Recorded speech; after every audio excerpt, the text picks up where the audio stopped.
สบายดีเมื่อนี้อาจารย์จะมาแนะนำเกี่ยวกับการใส่เลขหน้าที่เป็นเลขโรแมนกับเลขหน้าที่เป็นตัวเลขรวมในกันในเอกสารไฟล์เดียวเนาะก่อนอื่นเมื่อเนาะให้เขาไปเอิ้นเลขหน้ามาก่อนโดยการเข้า Insert เลือก Page Number แล้วก็เลือกถ้าเขาอยากได้เลขหน้าเม้นทั้งรุมก็เลือกเป็น Bottom of Page เนาะถ้าอยากได้เลขหน้าเม้นทั้งทึงของหน้าเจียก็เป็น Top of Page ตอนนี้โดยปกติแล้วเลขหน้าเขาจะเมียนทั้งรุมก็เลือกตำแหน่งว่าจะเมียนฝากซ้ายทั้งกลางหรือว่าฝากขวาในกรณีนี้จะยกตัวอย่างเป็นเอาเมียนทั้งกลาง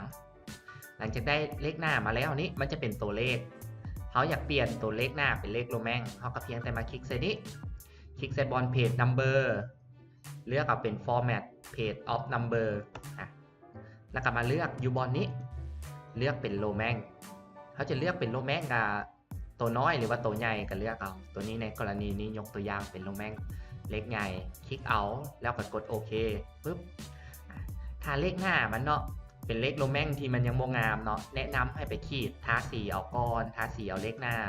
หลังจากนั้นก็เข้าแท็บโฮมแล้วก็เลือกฟอนต์แนะนำเป็น Time New Roman เนาะมันจะเห็นให้เลขหน้าเขานั้นเป็นเลขโรแมนที่รู้สึกเบิ่งแล้วงามต่อไปวันนี้เขาจะมาเห็นว่าเลขหน้าใดจะเอาหน้าใดไปเป็นตัวเลขปกติหรือว่ายุดหน้าโรแมนเนี่ยเนาะ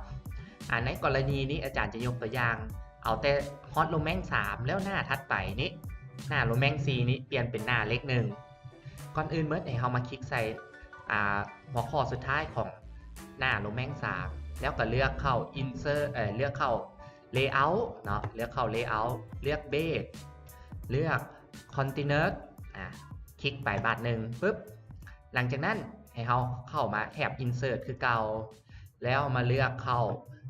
Page Number คลิกใส่คำว่า Format อีกคือเก่าหลังจากนั้นให้เรามาเลือกยูนิตเป็น1 2 3เป็นเลขที่เราต้องการคลิกใส่บน Start Add แล้วก็เอาเลข1ไปโหลดกดโอเคปุ๊บหน้าต่อไปนี้ก็จะเป็นหน้าเลข1ถ้าเราเพิ่มหน้าอีกมันก็จะเป็นเลข2เพิ่มไปอีกก็จะมีเลข3ตามลำดับนี้อันนี้ก็เป็นการใส่หน้าโรแมนรวมกับหน้าตัวเลขในเอกสารเดียวกันวิดีโอนี้ก็จะขอจบเพียงเท่านี้ขอบใจที่ติดตาม